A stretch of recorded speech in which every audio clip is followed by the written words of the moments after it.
Patrick, and good morning, everyone. Let me first begin by thanking the Chamber for the opportunity to sponsor the event. More than happy to do that this morning. And CH2M Hill is also proud to be part of the local community in the local economy, and also for being a Chamber member for over 33 years. And I'm proud to be part of the CH2M Hill team for multiple reasons. One is being recognized as one of the world's most ethical firms year in and year out. Another reason is for our industry-leading expertise and experience worldwide and locally.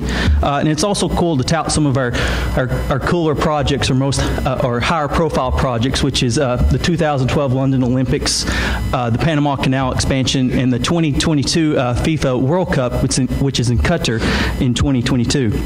However, being a native to East Tennessee, what I'm most proud about being part of the CH2M Hill team is serving our outstanding and local clients, which includes governments, utilities, and private industries, which includes longtime client Bush Brothers, who we have provided both consulting and design build services over the years. I would also like to end by saying, I and CH2M Hill value being part of the business community and being integrated within Knoxville itself, to our clients, employees, and charities.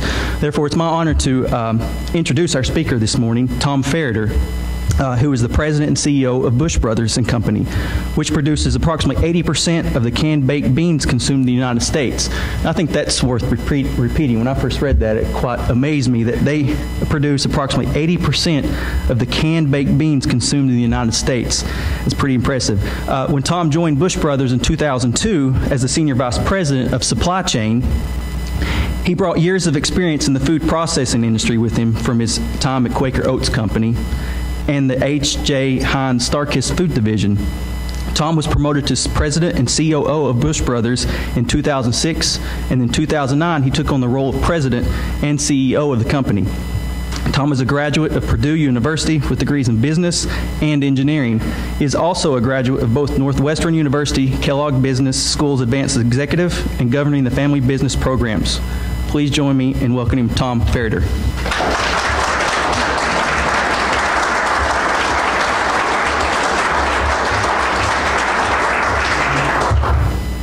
Thank you, Patrick. Thank you, Robert. It was a great, gracious introduction. And thank you all for being here. It's always fun to get together right before the weekend and see what we can learn from each other. And I'm sure that I've learned a lot this morning. I hope you do too. We don't do a lot of these things, but I think it's important to share a little bit about Bush Brothers. When Mark asked me to do this, he said, "The field's wide open. You can do anything you want." So I said, all right, well, I'll share a little bit about Bush Brothers and try to sell you on a few beans as well along the way. So I'm looking here at the front row, and it reminds me of my Irish grandmother. She was an immigrant from Ireland, and I remember her saying in her Irish brogue that I can't imitate at all, but she used to say, you're in America. Everybody wants to be in the front of the line, the back of the church, and the middle of the road. So here we are. Well, I doubt that in 1906 or 7 or 8, that A.J. Bush's in his wildest dreams, he ever would have imagined the company that has his name on it today and the family's name on it, right? Most people know us today for having a great tasting bean product, for having a commanding market share in baked beans. Some people know us for our 44 other variations of beans besides baked beans. Certainly people know us for those taglines of secret family recipe and roll that beautiful bean footage, and who wouldn't know us, I guess, for the talking dog, right? So it's a great company, a great place to be, great folks to work for. But I tell you, it hadn't always been this way. It hadn't always been this much fun. When you look back at the history of Bush Brothers, you discover that A.J. Bush and his wife Sally had 6 children in a very stereotypical southern Appalachian town of Chestnut Hill, which is about halfway between Dandridge and Newport, about 50 miles east of here. There wasn't much cash in the community. He ran a general store. A lot of the transactions were for barter and trading. And he knew if he was going to keep those 6 kids anywhere near East Tennessee that there had to be something else to do. There had to be some other commerce in the community. And so he set out to start a company besides the store. He built a building and had a vision of building a textile producing company, a knitting mill, as he called it in the family legend.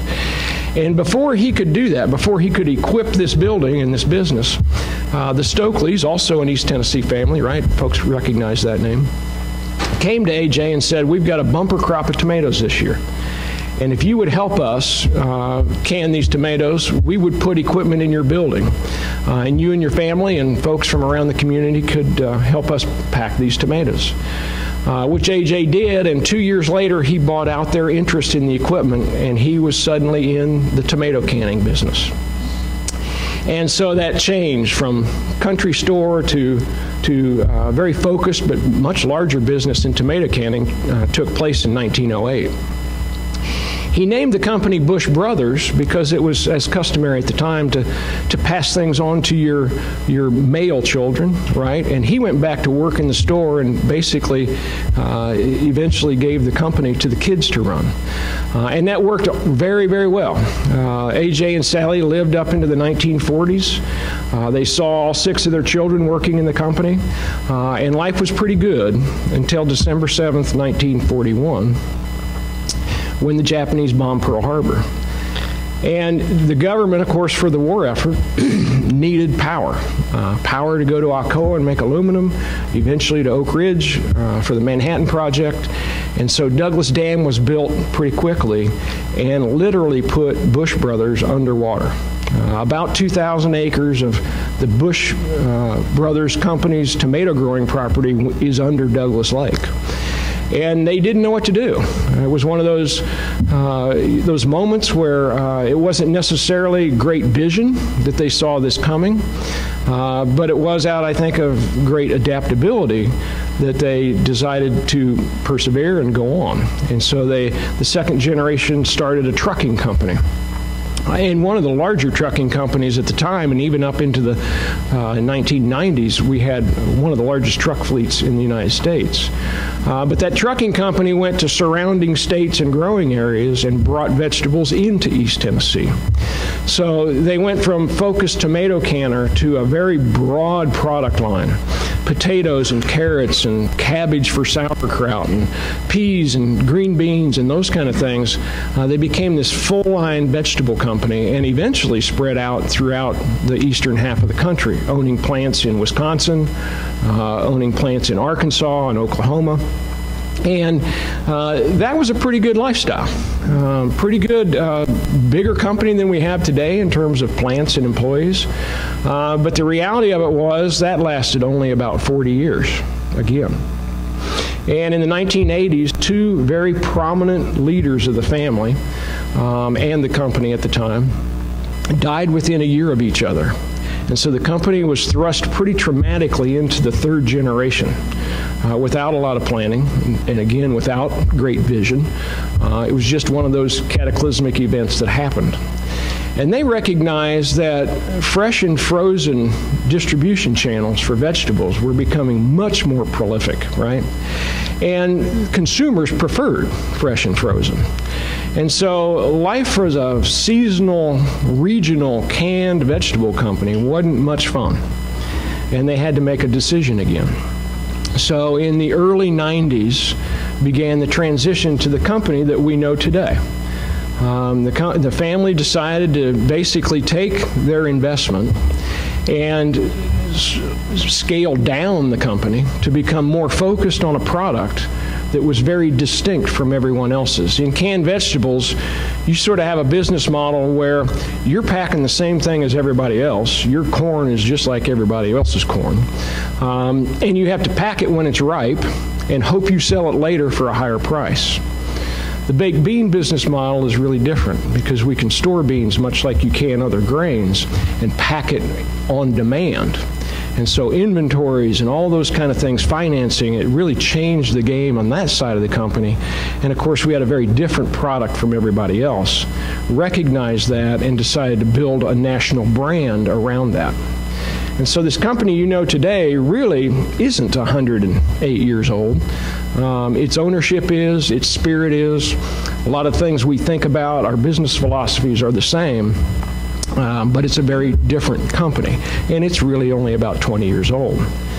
Now, my career began some 70 years after Bush Brothers, right? They had a big head start on me, for sure. And I never saw this intersection. Never would have dreamed it in my wildest dreams. I graduated from Purdue, went to work as a third shift supervisor in a food plant making cereal and oatmeal and Aunt Jemima syrups and those kind of things. And it was really, my first venture into business, and I followed that path and have been in the food industry ever since. Over some 23 years, I had a lot of different experiences that I brought to Bush when I got here. I'd worked in union and non-union plants, very large, complex facilities like Cedar Rapids, Iowa, which is the largest cereal mill in the world, to very focused factories like Lawrence, Kansas, which is the only plant in the world that makes kibbles and bits dog food. So I had a lot of different experiences in a lot of different places, 6 or 7 different locations. And after 23 years or so, found myself, my wife and I and family, in Chicago. Corporate headquarters, a place that I had spent, quite honestly, a good part of my career trying not to move to. I found myself in. I grew up in central Indiana, kind of a rural town in Lafayette, outside of Lafayette, and the big city was fun, and we still love it and go back there. Still have one of our children that lives there, but commuting, an hour and 20 minutes to work and an hour and 20 minutes home felt like I was giving up 3 hours of my life. And so with the kids leaving home, we had a lot of professional choice and a lot of personal freedom at a pretty young age. And so we decided to look around and found Bush Brothers. And we had lived in Chattanooga in the late 80s and had experienced East Tennessee and just felt like we hadn't had enough of it. And so I came to work for Bush Brothers in 2002. And accepted the role of Senior Vice President of Supply Chain or Operations. And it was pretty neat. All those things that I had built over my career were now coalescing into one place. We had designs on building a brand new plant at Bush Brothers. It's a great product, a great brand. There was, I knew about growers, and I knew about trucks and trains and warehouses and factories and processes and integrating people. And so that really was a cool job for me coming into Knoxville.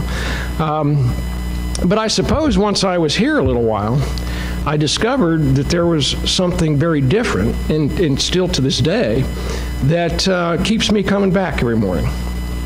And it's not all those trucks and trains and factories and cans and that kind of stuff that makes it such a neat place.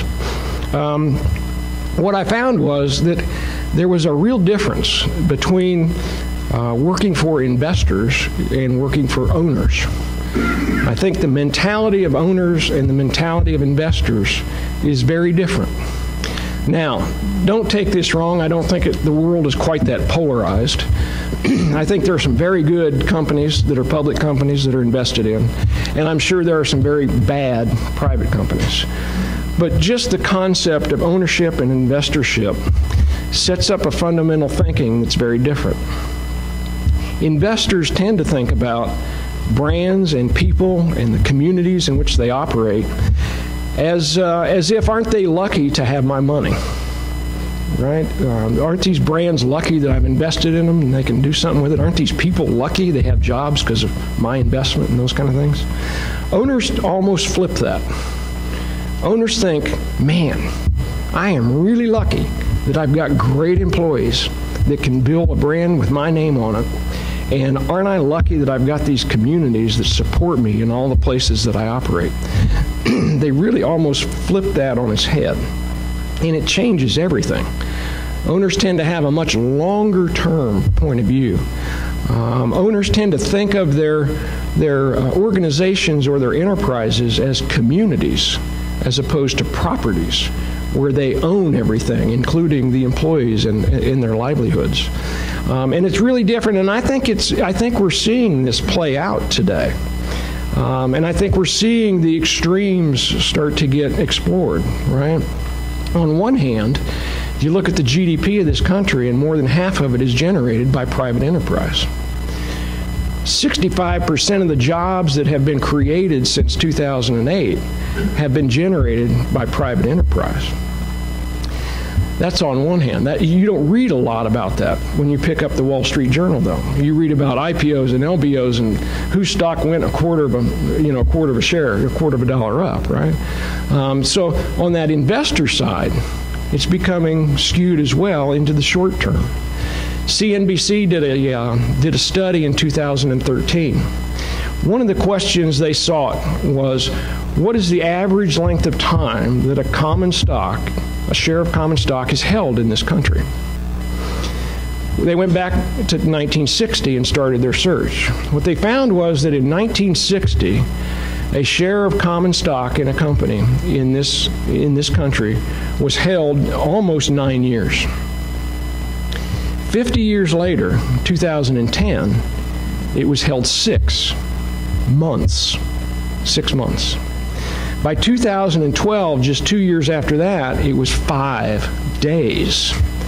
And I think if you went to Google on your phone, you might find that today they're talking about the average length of time that a share of common stock is held in this country is measured in hours or minutes. And so shareholders aren't really holding to a large degree. They don't really own, they sort of rent for a while. And that really is changing the way, the face of capitalism. And I think some of it's for the good. It certainly keeps CEOs like me on our toes. But it also has some long-term effects that I don't know that we're seeing yet on innovation and investing in long-term and long-term thinking. So some of that is yet to play out. And I don't mean to stand here and chastise one group or the other. I don't think at Bush Brothers we believe we own this way of doing business or that we're unique by any means. I know a lot of folks in this room are working in their own business or someone else's that feels this way. But it is a philosophy that we share with you and a lot of other folks. So for me at Bush, they've shown me that ownership really thinks much more about building and perpetuating. Investors tend to think about the exit, right? And in that ownership and perpetuation, when you think like an owner, it's much more about purpose and meaning than it is exiting, or exiting at the right time and flipping it, or what have you. And so we believe that a company's real purpose is more than just making shareholders rich, right? We think about it more like a community than we do a property, and we subscribe to what I would call a stakeholder model of business, where the balance of customers, suppliers, employees, communities, and the owners, of course, those needs all have to be taken into some reasonable context and reasonable balance. And by doing that, we actually think we do more for the world than just make money. We think we contribute something greater to society, and we're not alone in this regard. A fellow by the name of Charles Handy, who this quote is from. Charles Handy is an author. He's an ex-Shell Oil executive. He teaches at the University of London Business School. And I would encourage you to go to Amazon or someplace and pick up one of his books, because he really has a great deal of context around this topic of capitalism and how it works around the world. But one of the things he is known for is when he challenged the one-time CEO of IBM, when the CEO wrote a letter to all his employees and said basically to them, your job is to raise the stock price. Your job is to generate that exit price for the shareholders so they can make more money. And Handy took exception to that, and he was kind of called out on it. Why did you take exception to that? And basically what he said was that a company's real purpose is more than to make shareholders rich, because I don't think employees get out of bed in the morning and say, let's go make the guy rich at the top. Let's go make the shareholder rich. that a business is about purpose and meaning. It's about organizing society into constructive and productive places. It's about being a place where people can bring their best every day and grow and develop as human beings. And he went on to say that he thought an organization's ultimate purpose is to aim for immortality, to create a community that will last not only through your lifetime, but that of your grandchildren, should they choose to work there, and you would hope they would. And to do that, of course, you must finance your own future, right? It must be a good place to work, and I would add work with. And by God, he says you must have products that customers want to buy. But all these things are a means to an end to be an everlasting community that adds wealth to society. And so we live, this has influenced our company pretty intently. We focus very much on those three things. Financing our own future, being a good place to work so we can attract great employees, being a good place to work with so that we can attract great suppliers and customers, and having products that people want to buy. And so sometimes I suppose we're viewed as being somewhat secretive. We don't seek these kinds of forums a lot. We don't put our name in a lot of places where we actually are. And that's because we're focused on these three things. We're focused on having great products and sticking to our knitting, not bet the farm on financing our future and making a good place for our employees to work. As some of you may have known Condon Bush. Condon Bush was a third-generation CEO when I joined the company. He very simply put it to me this way. He said, "Tom, the product is for sale, not the company." And so that notion, at least in our family ownership, in the Bush family ownership, is let's not spend our time selling the company. Let's sell the product. Let's sell the brand and get on with things, right? So, given that, I'm going to take a little bit of time to sell you some beans, all right? A lot of people ask, so why beans? Why are you people so stinking crazy about beans? I mean, it's a bean, right? Well, I tell you, first of all, there is a little bit of challenge and a little bit of pride, I guess you'd say, a reasonable amount of pride in it.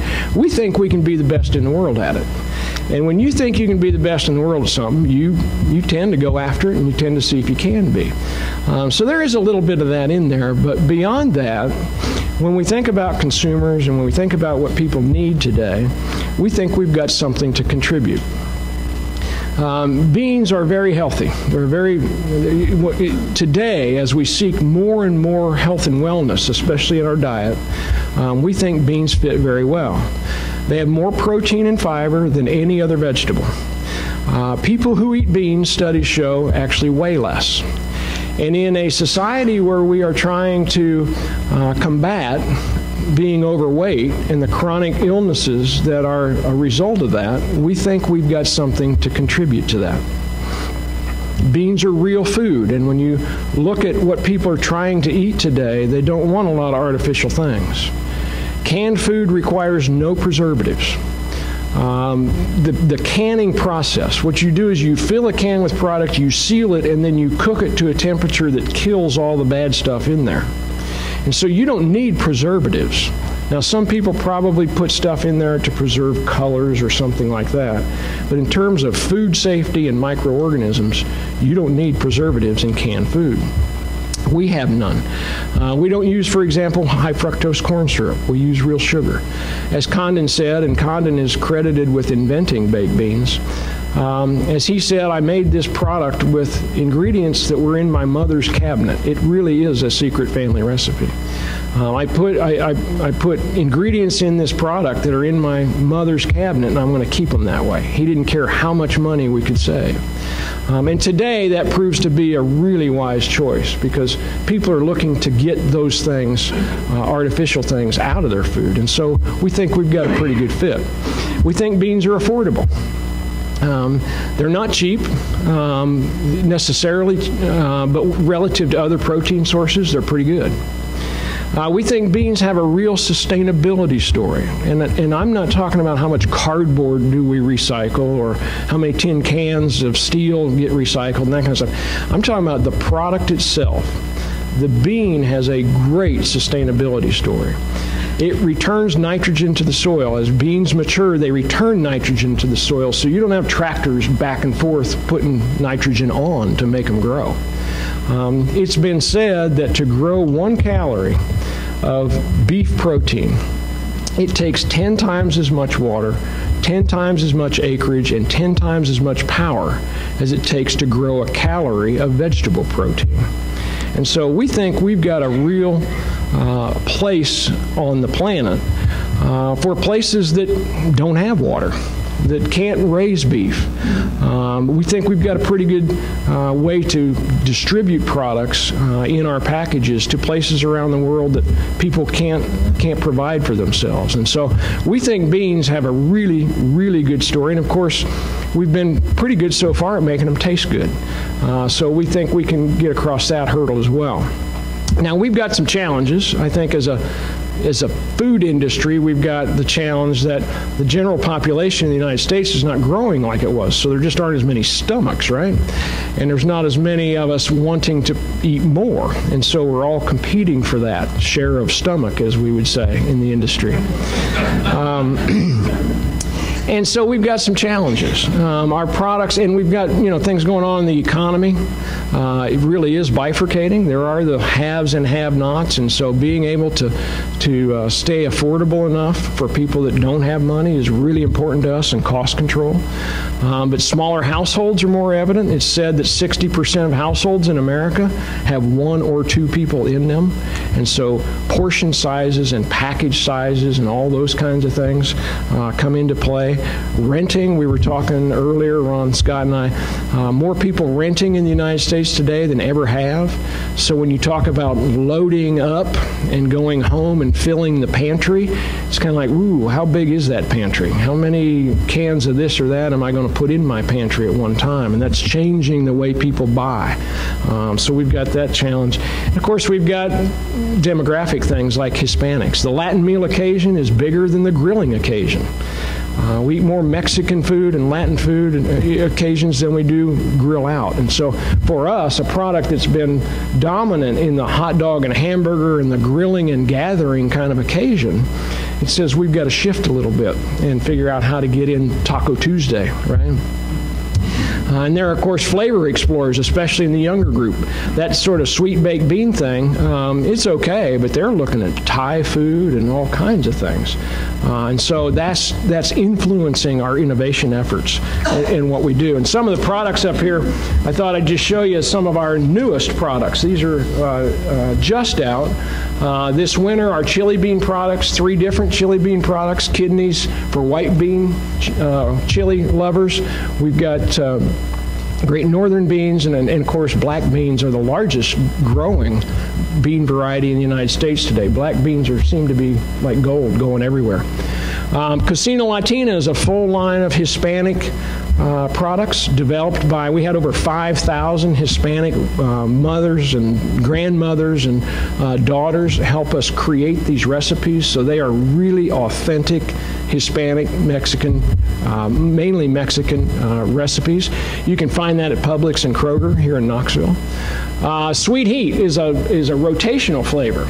We're trying to pick up on like the McRib at McDonald's and have a way to bring in these sort of pulse in, these sort of seasonal, very different flavors to see if we can get some excitement in the category and maybe have a way to test new flavors before we go into the full line product line launch. Of course, our grilling beans today and our baked bean products over there in reaction to these smaller households. Those are 8.3 ounce with an easy open lid on them. So you can throw them in your lunch sack, eat them in the office, eat them in the car kind of thing if you wanted to. And then our reduced sodium products at the bottom are doing really well. People really are.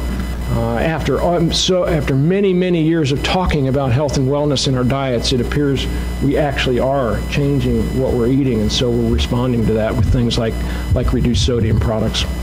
So for us, it really is all about innovation. When you ask, boy, where do we go from here? It really is for us about innovation. It's not just innovation in products like this or packages. And we are thinking about ideas like how would you eat beans with your hands? So something very different than a canned bean, But it's also innovation in messages. We think beans are a little bit constrained, and so if you've seen TV this month, just this month we started a message that is not Jay and Duke and the funny little foil, between the two characters that we've had for so long. It's about positioning beans as a vegetable.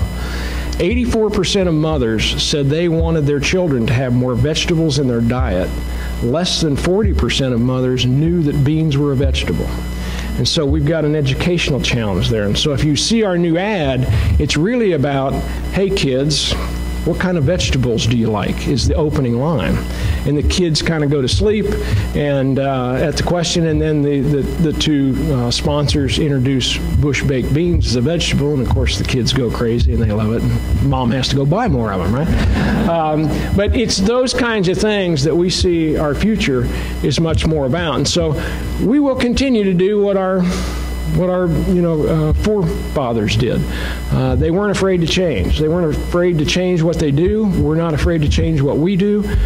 For the very near future, it will be in beans, but I think it will look very different.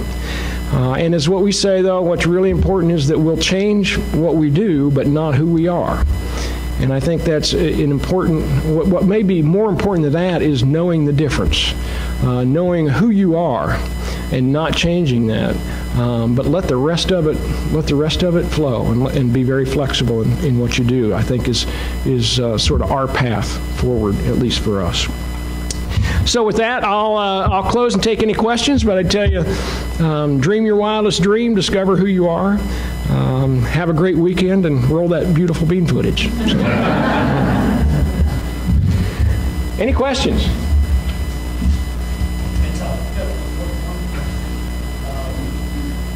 Jimmy Hughes.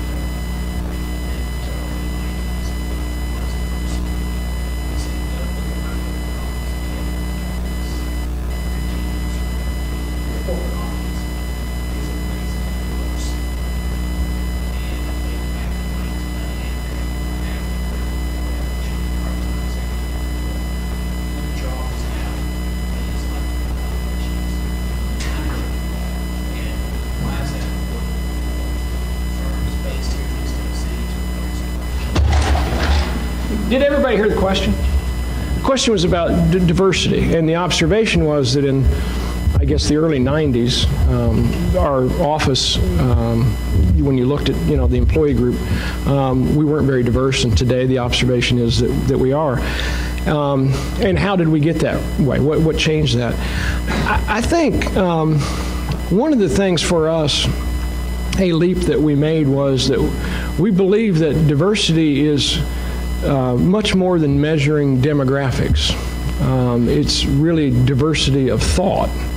And that's based on respect.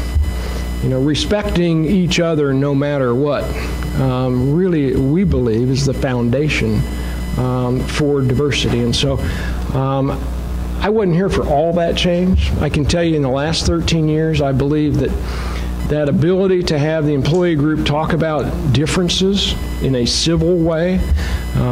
Sometimes our workplace is almost misconstrued. People say to me in an airport when they see a logo, they say, it must be a nice place to work. They haven't got a clue, right? I mean, there's something about our brand that resonates with. And I often react to that as, I don't know that I want it to be nice. It is about performance and business, but it is something that I would call civil. When we have differences, and we do have, that kind of common respect for each other, I think, is the basis for bringing in others of various different backgrounds and opinions and perspectives. And so that would be my opinion. I'll ask Jim that question. I just spoke with him for hours yesterday, actually. He's in Key West and enjoys it. He's still active as our chairman, but we've announced that we will be transitioning and that Jim will be retiring, and we have a new fourth-generation family member coming up. So that's more than you wanted for your question, but I like your observation. I'll follow that up with Jim. That would be my perspective. That starts with respect and inclusion. Yeah. So. Maybe a good way to get a lot of different family recipes. Nobody's getting that recipe, you know. I mean, the dog talks, but you can't believe a word he says. So. Can you tell us more about the actual bean story? Who woke up one day and said, let's make beans? Yeah. You don't have to tell me the recipe, but yeah. Whose recipe is it? Well, you know, it's actually an interesting story in this day of innovation when a lot of us are looking for new, and there's all these, you know, creative and inventive characters at Apple and all these places that people talk about seeing the future, right? I don't know that that was the case with Bush Baked Beans. Condon Bush, who was our previous chairman, was the plant manager of a pea and green bean packing plant in Augusta, Wisconsin in the 1960s. And of course, when those crops are ripe and picked and canned, you're done. You don't have anything else to do. And so he wanted something for his employees to do in the off season. And he said, let's try this baked bean thing. My aunt's got a recipe. We think it's better than pork and beans. And at that time, you had Campbell's and Heinz and Stokely Van Camp, right? We think it's better than that. Let's just try it. And so Condon Bush, a fellow by the name of Tom Rogutsky, and one other employee that I can't recall the name from our quality assurance lab, in 1969, mixed the first batch of baked beans in a bathtub with a canoe paddle, and took buckets and poured it into the filling machine and just started selling baked beans. And it's kind of a neat story because it really wasn't even the biggest part of the portfolio at all for 20 years. It resided with all these other vegetables for 20 years, never really got any notoriety, and today we're making our living on it. So it is kind of a neat story. So, but Condon Bush would be the name. In a bathtub in Augusta, Wisconsin. Augusta, Wisconsin is the birthplace of Bush Baked Beans. Yeah, so. Can you talk a second about your workforce and what you see as challenges, if there are any, on Yeah. That's a great question because I really believe that we talk a lot today about vision and strategy and strategic intents and, you know, where a business is going. I really believe that selecting and hiring people is maybe the most strategic question, most strategic activity that we have to do. Because a lot of that is about predicting a future, right? And there's no facts about the future on what people are going to eat or how much of it.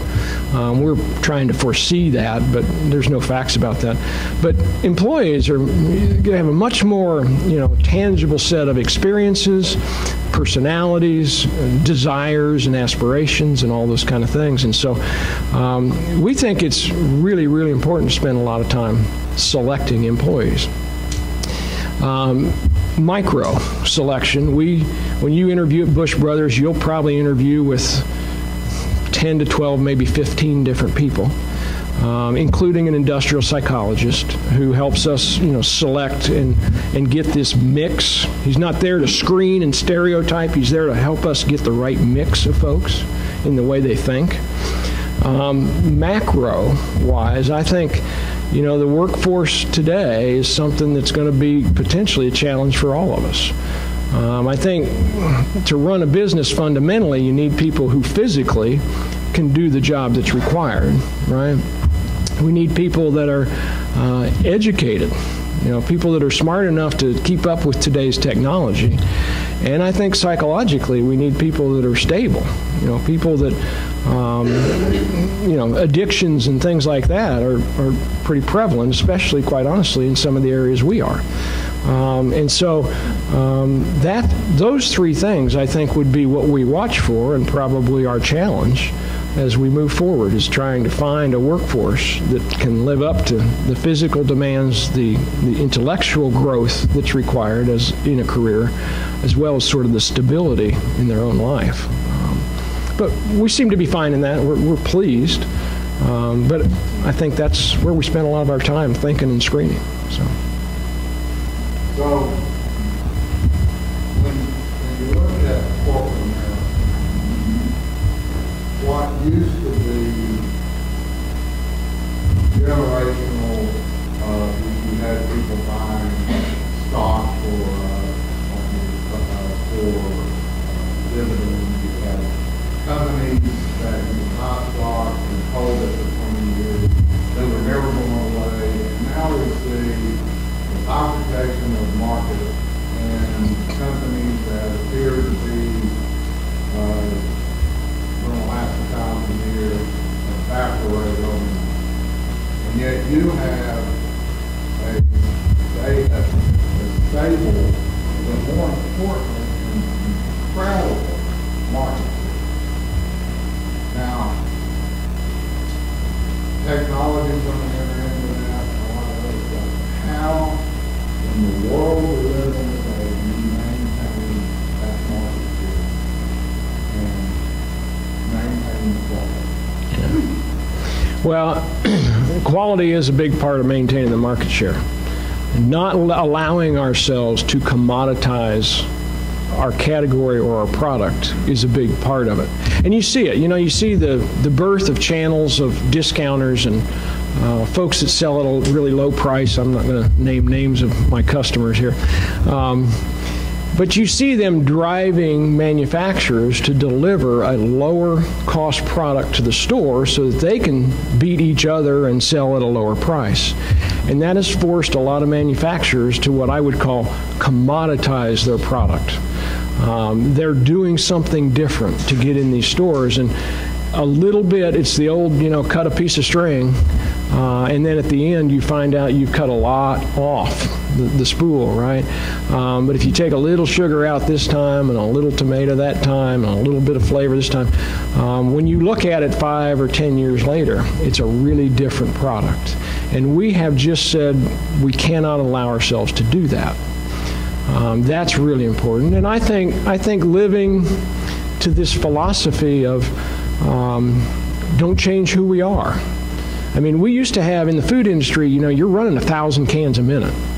And today, with engineering and technology, you can measure how many beans are in a can at 1,000 a minute. I mean, you can nail this thing. But the philosophy of our forefathers was fill the cans up. That's what the consumer deserves. And so that balance between what you can do and what you should do for the consumer, I think, is really important to align on throughout your organization. And we spend a lot of time doing that.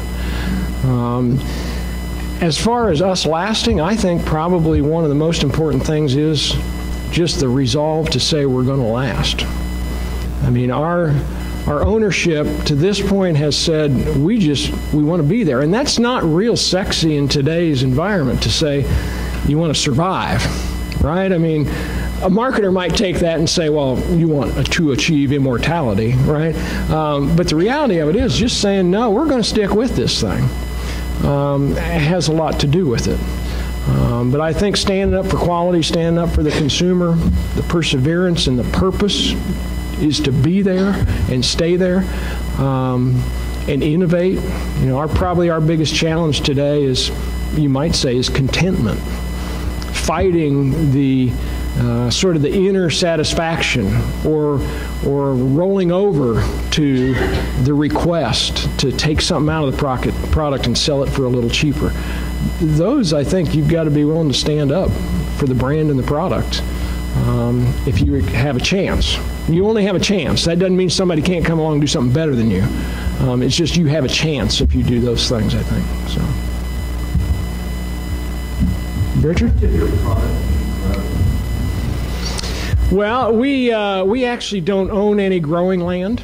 We contract with farmers. Most of the Navy beans in this country are grown in the thumb of Michigan or the Red River Valley between the Dakotas and Minnesota. But we contract with growers to do that. We contract, I think, something like 110,000 acres of beans in the United States. All our beans are grown in the United States. We don't bring any in from anywhere else. And we're now exporting finished product into Canada, so we do buy some product up into Canada. You have 15 new products featured here. How many products have come within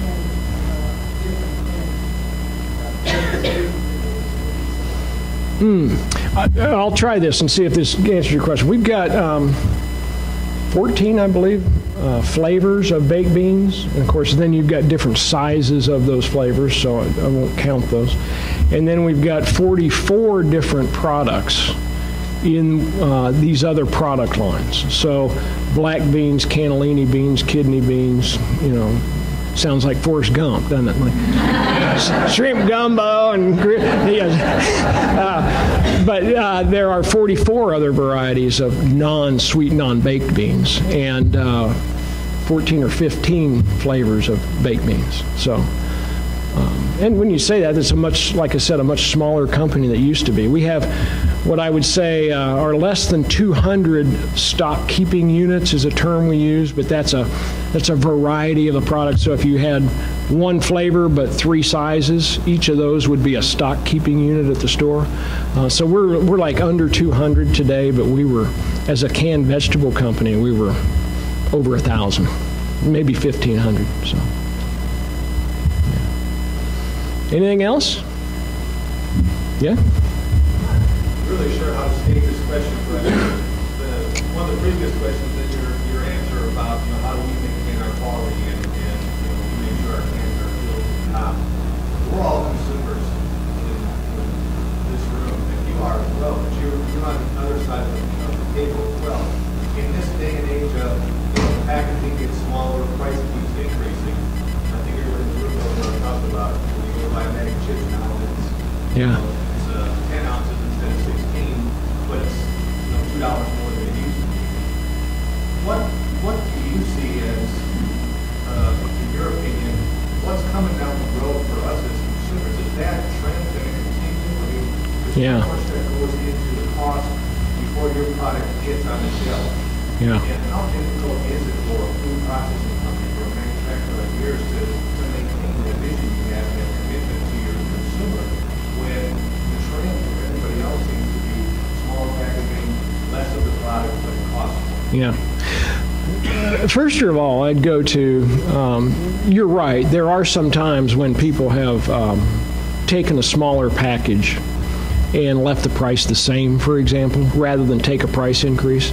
That's not always the case, though. What we're seeing is people really do want smaller portions and smaller packages. So we have a couple of these are much smaller versions of the same product for that reason, because consumers are telling us, I don't want to throw away a couple spoonfuls of beans, and I just don't want to eat a 28-ounce can, right?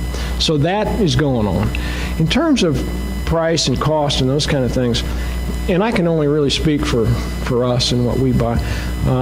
We've had from time to time steel. For example, when China's really roaring and they're really taking a lot of steel with a tin can, we see that impact our cost. Steel cans go up in price, and we either have to pass it on, or if consumers won't buy more of it at that price, we've got to take it out of our profit, which means we can't bring innovation like this because we can't afford it.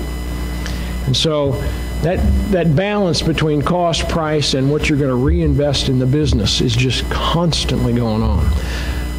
I think, for us, we don't see commodity, and when I say commodities, I mean corn, grains, and those kind of things. Don't see a lot of fluctuation right now. So I don't think we're going to see price increases in food. Meat is a different thing. Meat and beef have projections of herd size. For example, pork has been affected by a disease in the pork industry that's killed piglets, and so the supply has been way down, driving the price up. When the supply is down, they eat less grain, and that's good for us because there's not as much grain consumed going to pork. The supply is heavier, and the competition for acreage to grow beans is better. So we're seeing grains probably remain relatively low, and for us, steel. Maybe one of the bigger costs for us would be transportation.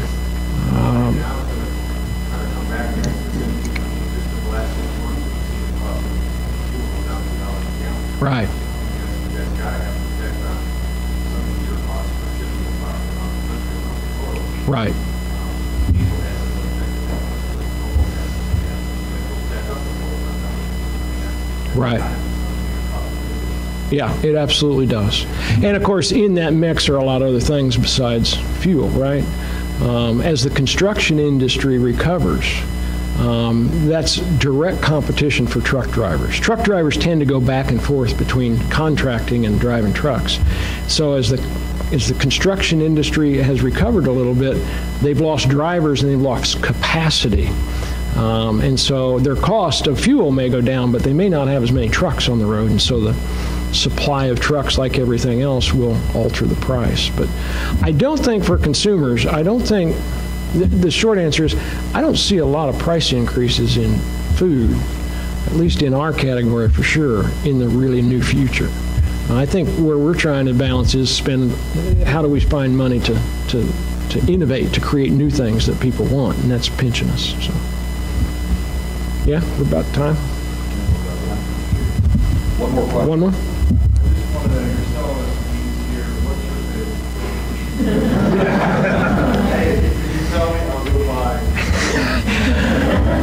I like bourbon and brown sugar grilling beans.